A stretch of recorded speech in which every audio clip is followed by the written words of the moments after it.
Hey everyone, Chat Sematary is back. I'm your host, Deanna Chapman, and today I am joined by Dave Musson, and we are talking about your Stephen King quiz book. The exact title is The Ultimate Stephen King Quiz Book, and you have a foreword in there by Michael Rothman from the Losers Club podcast, which I know both of us have actually been on in, I think, different iterations. I believe I was on a Patreon chat, and I believe you've been on some episodes as well. But Dave, how are you doing today? I'm really well, thank you. Thank you so much for having me on, and to talk about my crazy quiz book project. It's really exciting. Yeah, you sent it to me and I looked at it and I was like, this is over 400 pages. That is just so much content. And, you know, as someone who has read all of King's novels, because I did it in such a short time span, I think I read everything except I did not reread The Shining. I will admit that. I think I've admitted that before on this podcast, but I read everything else in 3.5 years. Roughly, not counting Fairy Tale, which came out like after I had already caught up with all of the books. And doing it in such a condensed time frame means that I don't remember so much of the details. So I was reading through some of the quiz questions and I was like, I would be so bad at this quiz book. Yeah, I mean, I set myself a challenge of finding 19 questions for each one instead of 10 like a normal quiz master would do. So yeah, had to sort of dig deep. But I know what you mean. I mean, I did my reread probably over a similar time period to you, and I would read one King book and then one non-King book to try and sort of break it up a little bit, and not risk being burnt out on King. But I don't know about you, but I found on reread, because I broadly remembered the plot of them, I found like I was noticing a lot more, and I think that made for, bringing it to the quiz, I mean, that made for good questions, because I was picking out more interesting details than I probably would have done on the first read, because I wasn't focused so much on what was going to happen in the story. But yeah, I know. I mean, he's written so many books; it's really difficult. I mean, I look at my quiz book now, and I don't know the answer to that question, because it was a quiz I wrote a year and a half ago. It's you're right. There is a lot of content in there, for like 3,000 plus questions. So. Yeah, lots. Yeah. And for me, for the process of Chat Sematary, a lot of these were first time reads for me. Okay. There had only been a handful of King books that I had even read prior to starting the podcast. Okay. And like you said, I did notice with those ones in particular, I was like, oh, I remember this. And you could just dive a little deeper with them. So of the, 4 or 5 books that were rereads for me, I did notice that as well. And even still, I was running through some of these questions and I was just like, I have no idea what these answers are. And, you give some to start that are more generally about King's life. And I like that you kind of ease the readers into it because when it's things like, okay, he wrote a book with his other son. What's that son's name? Most people will know who Joe Hill is, but not everyone would know Owen's name necessarily unless they had read Sleeping Beauties or any of Owen's other stuff. I know he doesn't have quite as much out as Joe, but still, it was just stuff like that. Like, I know about the accident with the van and King being in the hospital and all of that stuff. I have no idea what the date was. Absolutely no clue. I was thinking about it. I was like, I know generally speaking what time period it was, because it was like late 90s. And it's just so fun to see how deep you were able to go into this, because, you even have questions in here about King and the Red Sox and his book with Stuart and Ann, I believe. Yeah. That's one of the few I have not read because I don't really have an interest in the Red Sox. But yeah, I mean, imagine how I found that as a Brit who doesn't really have an interest or an understanding of baseball. That was quite a tough read. But I mean, yeah, I mean, your point about the minivan question, it's quite a handy one for anyone listening who is going to check out the quiz book. If there's any questions in here that involve a number, just guess 19. It'll probably be right in some way. I mean, that's not a coincidence. But yeah, I mean, the guy's written, pushing 100 books. He's been a celebrity for nearly 50 years. There's a lot to pick from when it comes to questions, and there's a lot of information about him out there, because I guess we're fortunate that he's been a celebrity in this time period where so much of what he's done and what he's said has been captured and recorded. So there's a lot to get through, but it is accessible, and you can find interesting bits of trivia about him, and obviously then there's the books as well and the movies. There's just so much to pull from. It's you kind of sport for choice, really.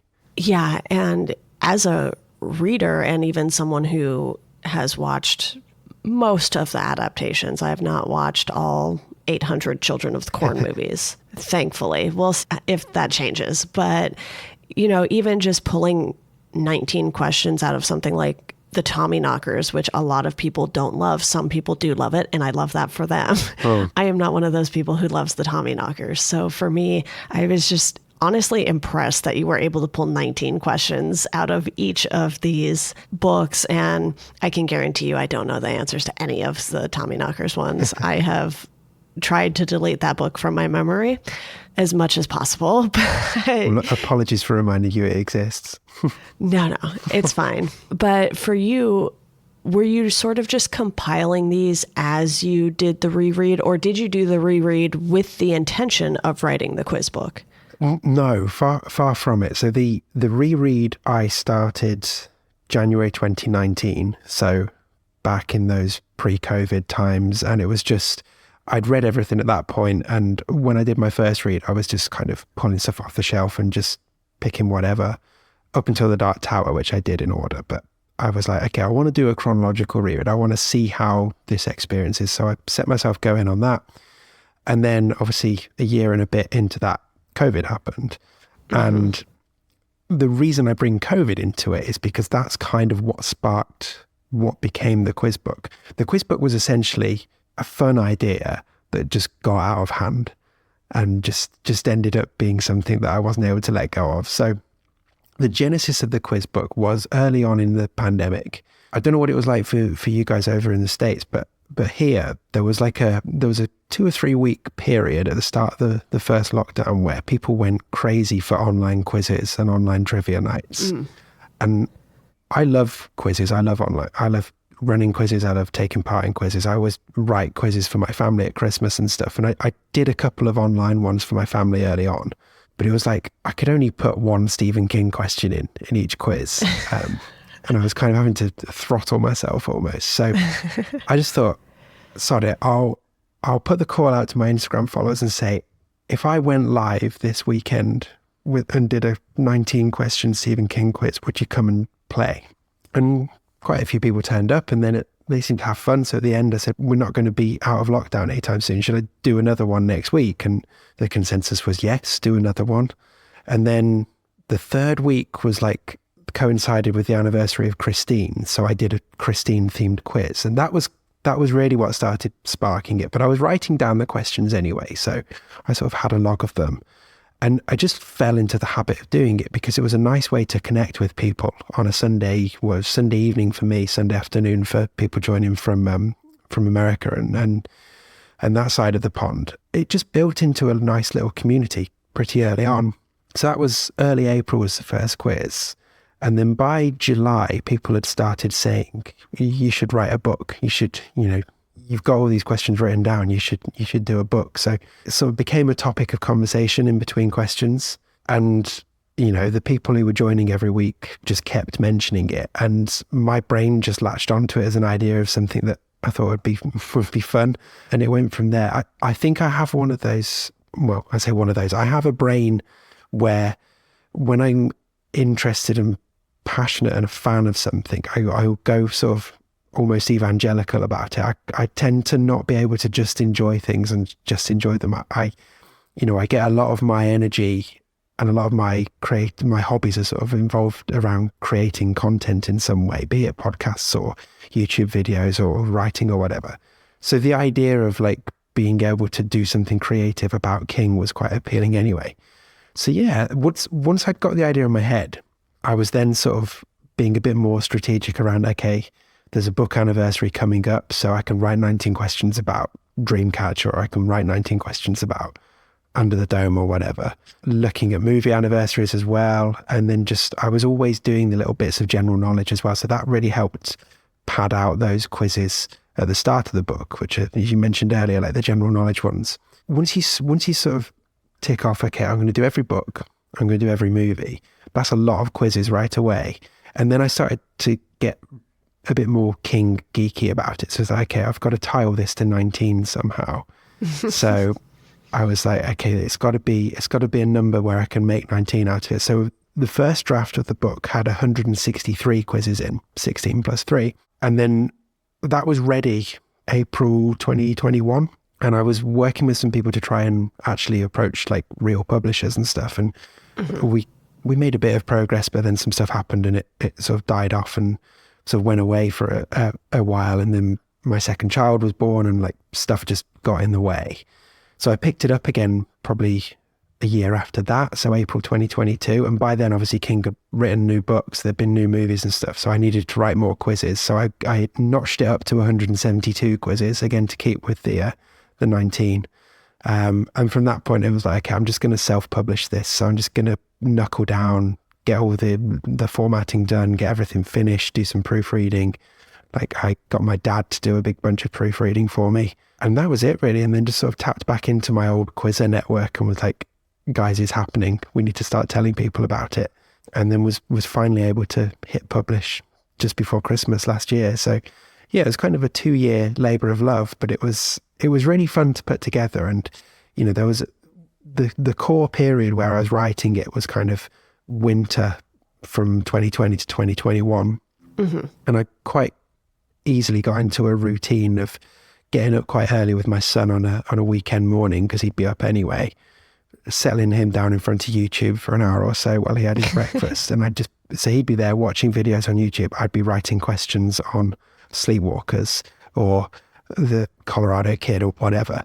You know, I'd sort of get 2 or 3 quizzes written each weekend. And again, you sort of, once I got into the habit of doing it, it was pretty quick to pull together. And it was just, yeah, it was really fun. It was a challenge at times, like you say, like some of the movies and adaptations that are perhaps not good. It's tough trying to find 19 questions for those, but yeah, I really enjoyed doing it, and I think I'm really, really proud to have it out there. And people seem to like it, which is the biggest thing. Like I've had a lot of good feedback so far, so I'm just hoping a few more people hear about it and go and give it a try themselves, really. Yeah, it's one of those things where if you have like a group of friends who enjoy King, I can imagine doing like weekly get-togethers or something and just like going through this quiz together, sort of just doing it that way. Because like you were saying, a lot of people were doing trivia and stuff online early in the pandemic, and myself and a group of friends, we were doing the final exam trivia, which was put on by some people in the horror community here. And, you know, it was just a fun little thing to do. You know, they would get maybe 200-300 people doing the trivia every week or something.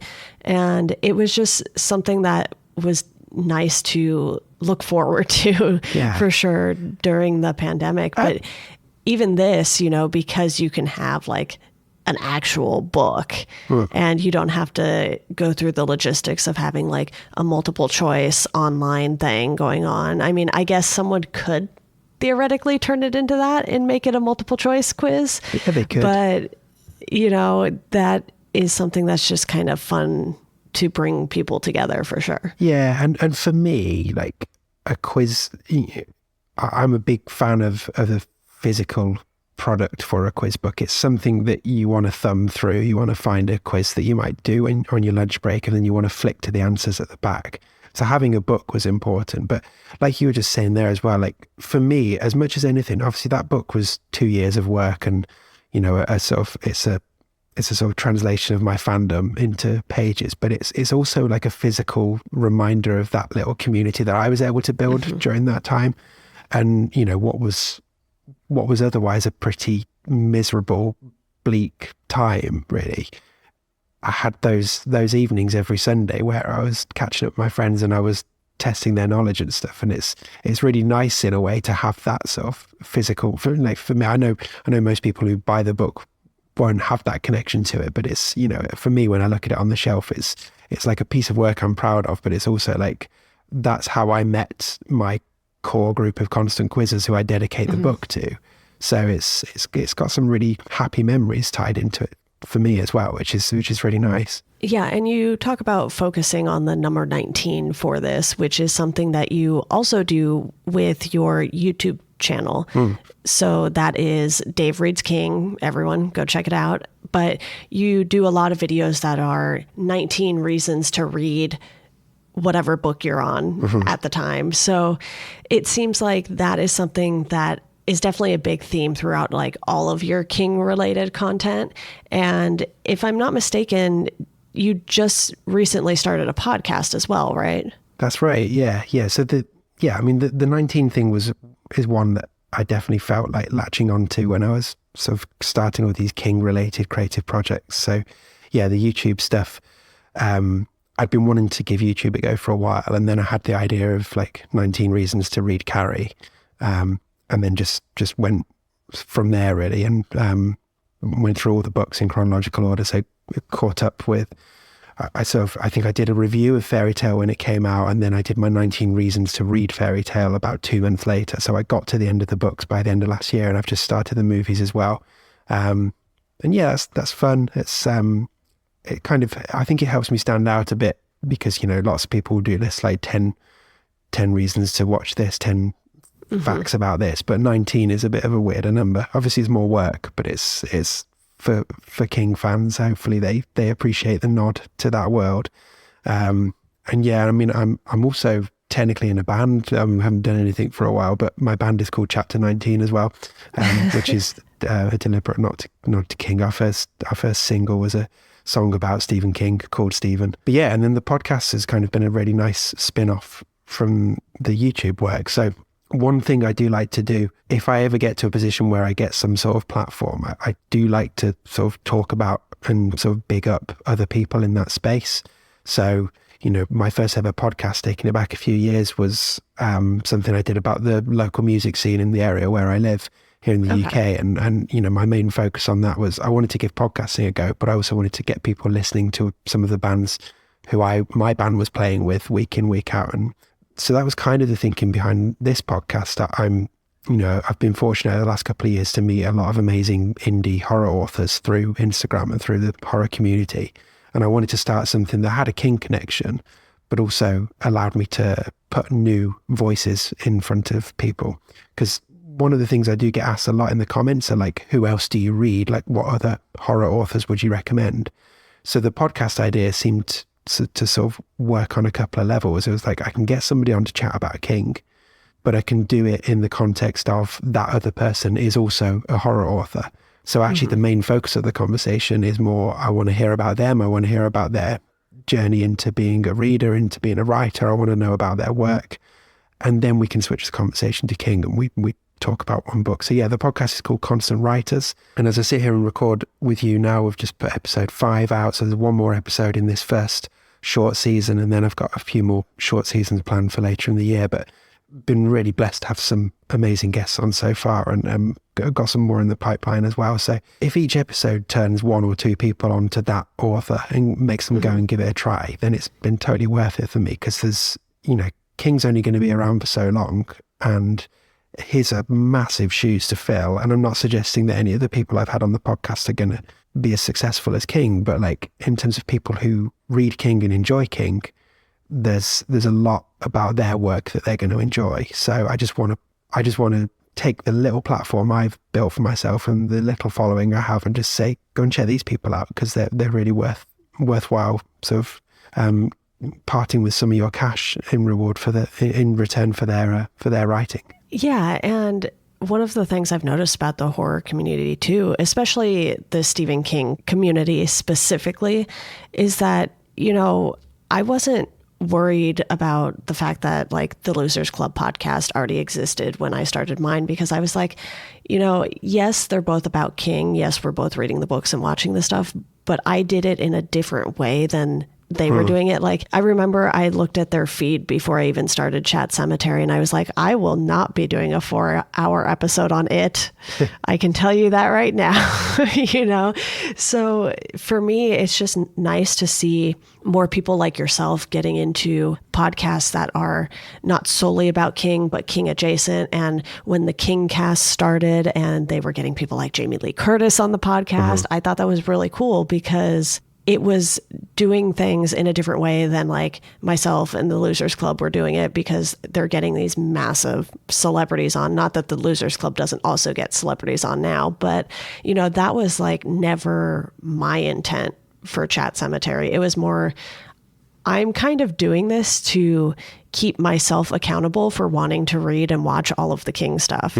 Like, I started it as a way to give myself deadlines. Because if I didn't, I would have never gotten through all of the books. Definitely not at the pace I did. That's maybe like the one thing I might change if I could go back, like maybe make the podcast every other week or something, just so I have breathers, because there was a stretch. I think it was like Under the Dome, Duma Key, and 11/22/63, and there were no movies or TV shows in between or something. Yeah, and they're chunky books as well, aren't they? Yes, and it was just a brutal stretch for like that month of those episodes, but I somehow got it done and caught up. And now that things have slowed down, it's like we were talking about earlier, you sort of get out of the habit. And now I'm just like, well, I did the thing I set out to do, so I don't really know what to do now. So I'm kind of in this figuring it out phase still. And there's still stuff coming out, obviously. So I cover those things as they happen. And, you know, you putting this book out, and I know Bev Vincent recently had a book that I had a copy of sent to me that I have not had a chance to read just yet, because things got so wild that I just did not get around to it yet. But I think with King and the community around it, I want to say it was not that I was surprised with how welcoming everyone is, but it's like, it's not a competition, which I love. So it never felt like I was competing with the Losers Club podcast. In fact, I was kind of what was holding the podcast back, because I was just talking to the same like 5 people for the early days of the podcast. Because I was like, I don't know who's going to commit to reading an entire book for my podcast when they don't know me, you know? Yeah. And it turns out just asking, you know, like I had Jen from the Losers Club on to talk about 11/22/63. I had Prince Jackson from Nightlife over at Bloody Disgusting on. And once I just started asking other like podcasters in the horror community and like people who write about horror but don't necessarily have a podcast, the podcast, like the audience definitely grew. And I feel like that's kind of been the same for you as you sort of dive into more different formats. You know, people who watch your YouTube channel will probably go check out the podcast and check out the quiz book. So it's just been nice to see that sort of community get built up around something so specific. Yeah, and it feels like, I mean, you know, there's been referencing the Losers Club, you know, they often talk about the sort of the King Renaissance around the It movies, and how, you know, we had that sort of big wave of adaptations and stuff coming through.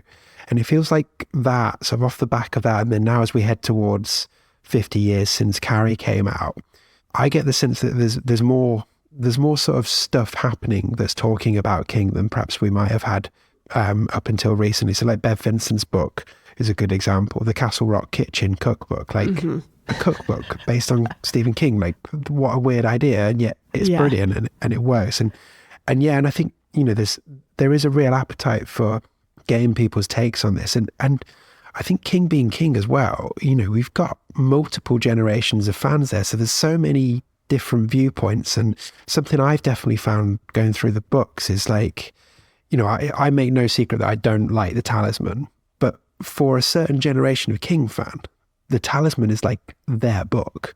So, you know, some people get silly about me not being very nice about it, but others are very like, no, this book is huge for me, but I can understand why you don't like it. Whereas, you know, I came to King quite late. I didn't read a King book until 2010. So his sort of 2010 stuff was obviously the stuff that was coming out as I was officially a King fan. So I probably like that a lot more than perhaps his OG readers do. But it is really interesting. You know, I recently did the end of last year, I did my overall ranking of all of King's books. And it's great getting stuck into the comments in there because, you know, obviously everyone's list is completely different. And I think that's the beauty of King's bibliography is he's absolutely got something for everyone, really. You know, he covers a range of different genres, and I've not met any King reader whose top 10 would be the same as mine or whose bottom 10 would be the same as mine. So it's a really great community to be part of. And I think something I've noticed in the conversations I've been having for the podcast as well, I've spoken to a couple of people who are not as big a King fan as perhaps I am, but you know, they're writers in the horror space and they're so conscious of him because he's kind of an elephant in the room when it comes to horror, really, because he is the man, particularly with him still being alive and still producing stuff. So, you know, it very quickly broadens out. Like, even if you go beyond King superfans, if it's just people who are active in the horror space, they're probably going to have a King book that they love and that they go to, or there's going to be a bunch of King movies that they could talk about with confidence. So, yeah, like you say, once you start asking around, there's always people who are going to be there to have a conversation. And I think I feel like it's really heartwarming to see so many people creating so much good content about King as well, because, you know, he's long been sort of, I guess, the literary snobs have long looked down their noses at him. And, you know, we're years off him being recognised as the writer he is in an academic sense. I don't think that's going to happen until long after he's dead. So being in this space now where we've got this coming together of like how easy it is to create video or audio or written content and how many people want to do it and how easy it is to get out there to your audience. I think it's great to get all these different perspectives and these different experiences of how people have come to King and what he means to them and stuff. So it's, you know, for me to be able to like contribute a little bit to that is really fun, I think. Yeah. And you mentioned positivity there. And I know that with something like YouTube, negative titles will tend to get you more clicks and because of that bias that everyone has. But, you know, because I did a video a while back on Cell being bad. And it's one of my least favorite books of King's. And I'm not even sure that the person watched the video because they commented on it and they're like, just because you're too young to understand it doesn't mean it was bad. I was like, no, I just don't like it. Like, that's why I think it's bad. But I've never been like, this thing is bad and you're wrong if you like it. That's never been my style. And it's the same with you and your videos, I've noticed. It's one of those things that you're doing this thing of reasons to read something, even if you don't like it. And I think that is just a big testament to how the King specific community kind of has these two sides to it. It has those of us who just want to consume everything, whether we like it or not. And I remember someone like left a review for this podcast and they were like, too many 3 stars. I'm like, sometimes things are just fine. Like, it's weird when people expect you to love everything that an author does just because you love a good chunk of the stuff that they do. And I went back and I looked at my Goodreads ratings and I was like, yeah, there's a lot of 3s in here, but there's also a lot of 4s. And I definitely know that there's probably a good 5 to 10 books that I just really love and have given 5 stars to. Like, I know that off the top of my head. And I'm just like, he can't write a hit every single time. Yeah. And how many other authors have 5-star books in their bibliography? Yeah. Very few. And I think it's a much healthier way to approach things, to not just blindly love absolutely everything that your favorite author does. Because, I mean, you end up getting all Annie Wilkes about it then, don't you? I think it's healthy to look at books and either look at a book and say, you know, like for me, like The Stand, objectively, The Stand is an amazing book. Likewise, Wizard and Glass. But for me as a fan, they're really low down on my rankings because they don't really do much for me. But sometimes I do get a sense in my YouTube comments that idea of having any element of nuance and being able to sort of think critically about books is lost on some people. But again, I think his bibliography the scope of it is so wide that, yeah, like you say, he's not going to write a hit every single time, and not everything he writes is going to resonate with every reader in the same way. So I think it's perfectly natural to go through and be like, yeah, I like these ones, I don't like these ones so much, and these ones are just, as you say, these ones are just totally fine. But you never know which of King's books are going to really strike a chord with some people. You know, I know people who absolutely love Dreamcatcher, and good for them. And I can see exactly. like the bits I like in Dreamcatcher, and like, okay, if people are feeling like this about the whole book, I totally get that. But then it'll, you know, for me, bits fall apart. But yeah, I can't think of any other author where there's so much content to choose from, and you know, he's written nearly 100 books. They're all, but he's never stood still. He's never sort of kept himself in one lane. And I think by nature of him doing that, you're always gonna, it's always going to divide your fan base's opinions. I mean, I love his stuff from the 90s.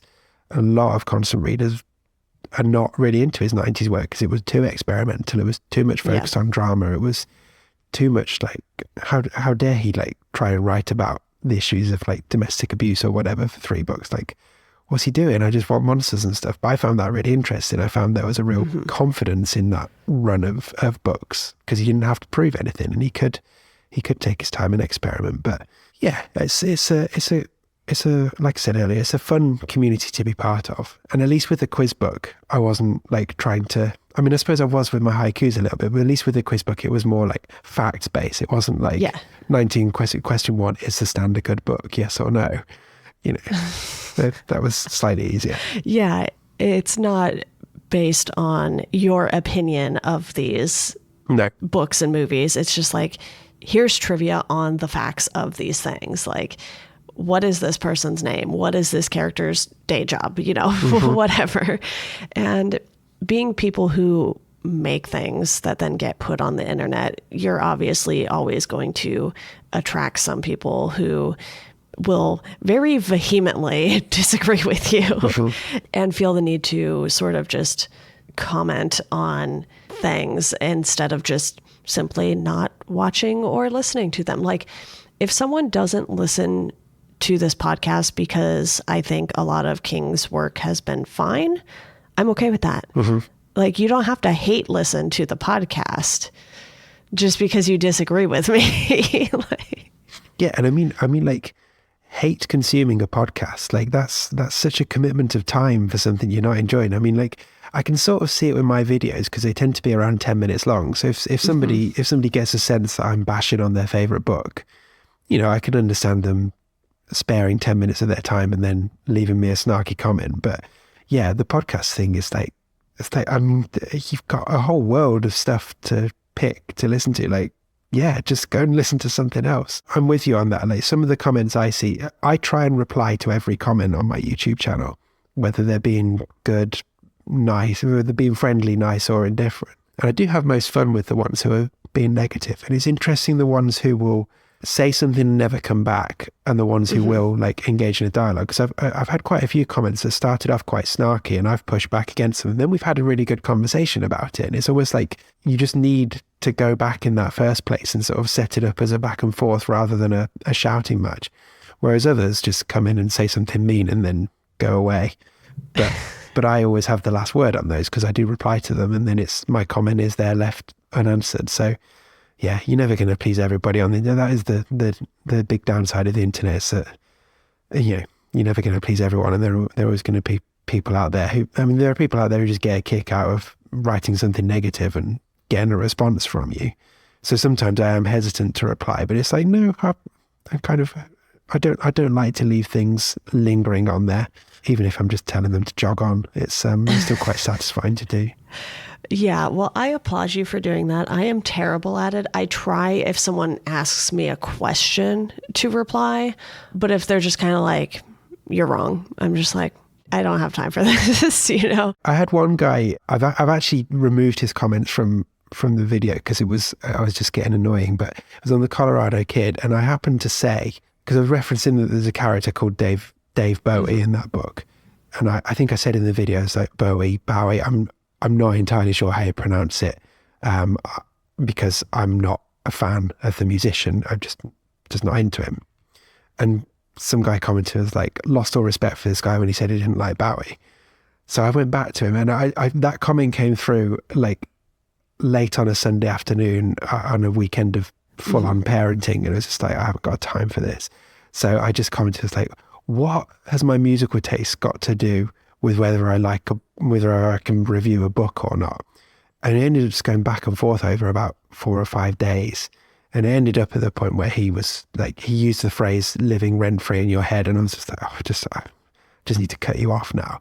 But it's just once like that, it's just like, I don't, like, his argument was that anybody who didn't see that David Bowie / Bowie / however you pronounce it is a like unmitigated genius, then you're not allowed to have like any of your opinions on anything in life are invalid if you don't think that that particular musician is the most amazing genius ever.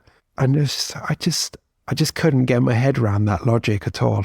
And yeah, when you drop the rent-free thing, I think I ended up replying saying, well, technically, you're driving my engagement by continuing to comment here, so I'm getting more views and more ad money. So you're earning me money for this.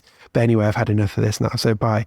So yeah, it's just stuff like that. It's just like, I mean, I enjoy the back and forth when it becomes a discussion, but when it's just like mudslinging, it's like, get a life, people. No. Yeah, it's one thing to not like something and still be able to understand, like, okay, this musician is important to like the history of music. Does not mean you have to like them. You know, it's not like you were saying he's terrible and you don't get why, you know, he was as big as he was. It's like, especially with music, and people get really defensive about music that they like. And, you know, yes, I love King and you love King, but it's not our personalities. And I think that's a big thing with a lot of the people who are creating a lot of the King content. It's like, yeah, we like other things and we don't like other things, and we're not going to tell people they're wrong because they have a different opinion than us on something King related. Like it's that kind of energy that I think, one, makes this worth continuing to do for all of us who are doing it, because for the most part, a lot of the viewers and listeners are the same way, which is probably why they're listening and watching the videos in the first place. But for you, now that you're doing video and a podcast and you have the quiz book, have you ever felt like, you know, obviously each one serves their purpose, but have you ever had trouble sort of like separating the quiz book from doing the videos, or have you wanted to make, you know, content that is too similar for the differing platforms? Because I think right now that's my struggle, because I want to do YouTube videos,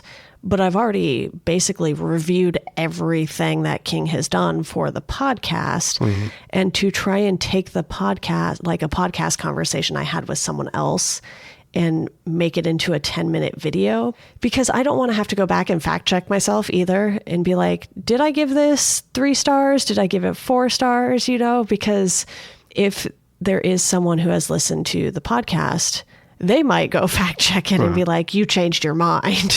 And, you know, does stuff like that ever worry you if you've covered something more than once? That's an interesting question. I think I'm probably fortunate in that, because all of my different strands had very different starting points and have sort of developed organically.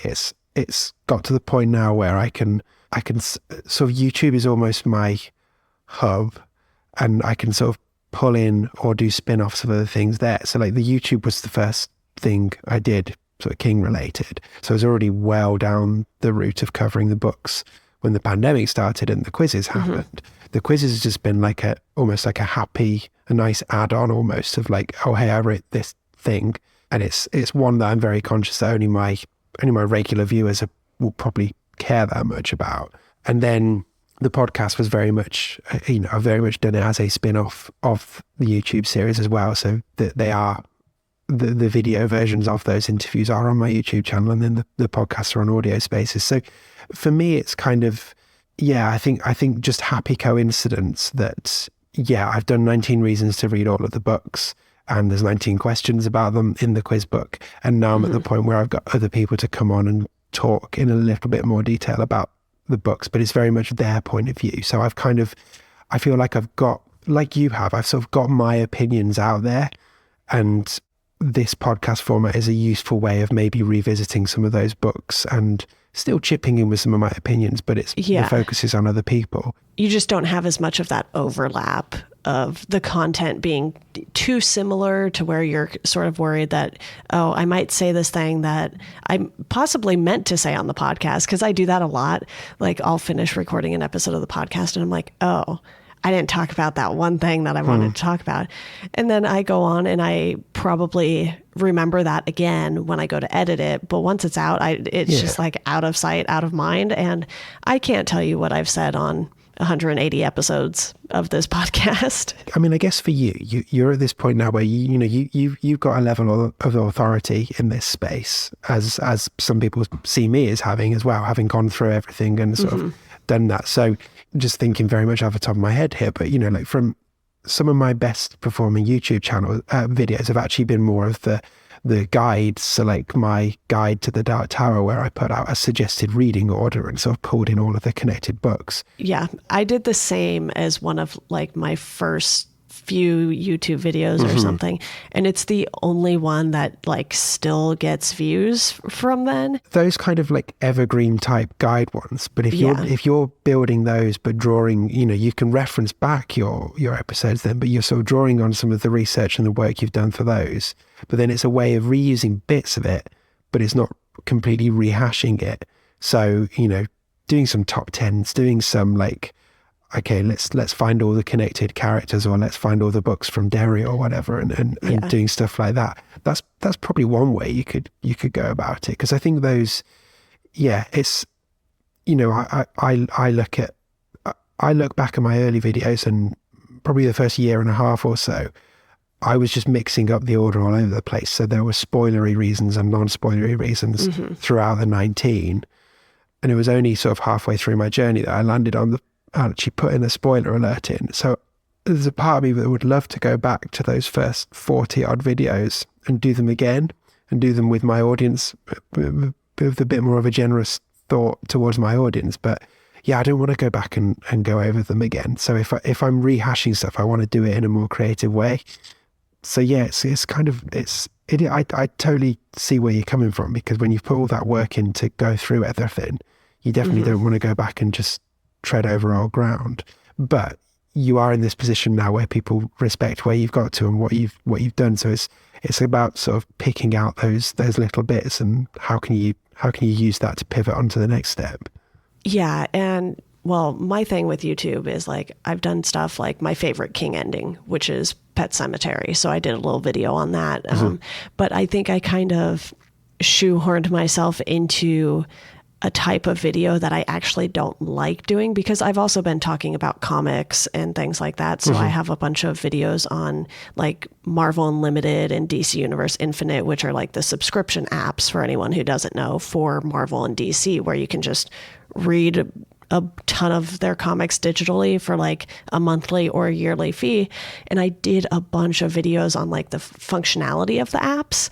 And then I ran out of things to say. So now like, I feel like a bunch of my subscribers or followers wanted those videos, and now I'm kind of like trying to shift away from those. And I put out a video that was very specifically like, I'm not doing these anymore, just so it's out there, and like people can't be like, well, you didn't tell us, sort of thing, so for me, it's sort of mostly just finding the balance of making content around the things I enjoy, because in addition to this podcast, I had Welcome to Geekdom, where I talked about everything else that wasn't King that I enjoyed. So I did the Marvel movies, Star Wars movies, other horror movies, and it was kind of all over the place. So that didn't have like one specific niche either. And it's just, you've created such a unique experience that is revolving around King that I really admire, because my brain is more all over the place. It's like, you like too many things. Can you calm down for 5 minutes?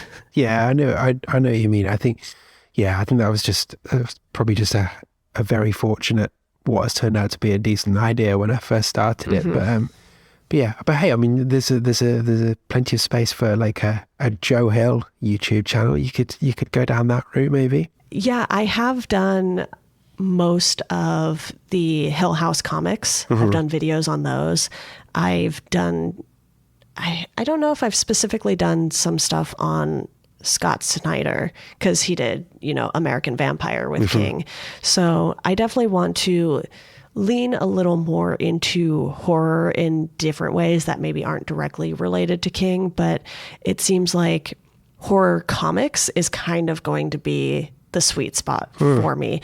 Whether or not those videos do well, time will tell. But like you were saying too, stuff like reading guides, because they're evergreen, I've noticed will do better. So I've been like picking out Marvel and DC characters and doing those. And as you've probably found with Chat Sematary, like just showing up regularly and sticking to a schedule, like that does so much of the legwork in terms of building an audience. I think that's what got me past my first 1,000 subscribers on YouTube, was just I'm there every Sunday. So yeah, people just keep seeing you, and you just get in people's heads a bit more. Yeah, that's what I need to get back to for my sanity mostly, because when things are not on a schedule, it just throws everything into chaos for me. And because my day job is editing podcasts, I try so hard to keep everyone on a schedule. I'm like, can you please just like do this specific day each week? Because I have some shows that are like, oh, we'll put an episode out Wednesday this week, Friday next week. And I'm like, can we not do that? Yeah. So this has been an episode about a Stephen King quiz book and also some YouTube therapy here. That's good. That's good. But Dave, do you have any final thoughts that you want to share with the audience on your book, your YouTube channel, your podcast, all of the above? Everything will be linked to in the show notes, by the way, for those of you listening. So I highly, highly recommend checking everything out. I mean, no. Loads. So thank you again so much for having me on. It's been. I always appreciate the chance to sort of tell people what I'm doing. And yeah, I mean, in terms of one of my projects, yeah. If you want to pick up the book, that'd be nice. I'll get a little bit of pocket money for it, and hopefully you'll have something on your shelf that you'll enjoy going back to. Let me know which your favorite quizzes are. Let me know which your favorite haikus are as well. I ended up writing a haiku about every single book and every single movie as well, again, because it seemed like a good idea at the time. So there's like bonus quiz in there. YouTube stuff, yeah, come and leave me a comment and I'll reply. I'd prefer it if you were nice, but if you're not nice, I'll still probably reply. I mean, yeah, the podcast is probably, the Constant Writers Project is probably the one right now I'm most excited about, not just because it's new and shiny, but like I said earlier, it's that people often ask me who else I would recommend reading, and this is my way of getting those recommendations out there. So, by the time this goes out, there'll probably be the first season will be done, so that'll probably be 6 episodes. Obviously, it's only 6, but it's a start. It's 6 new voices to go and check out, and there'll be more coming later in the year as well. But other than that, no, just keep reading King, and if some of my content is helpful to you, then yeah, check it out, and I'd be very grateful for that. But yeah, like you, it's just it's a nice space to be in. So thank you for having me on and letting me geek out, and I hope the YouTube therapy was helpful as well. It was. Thank you.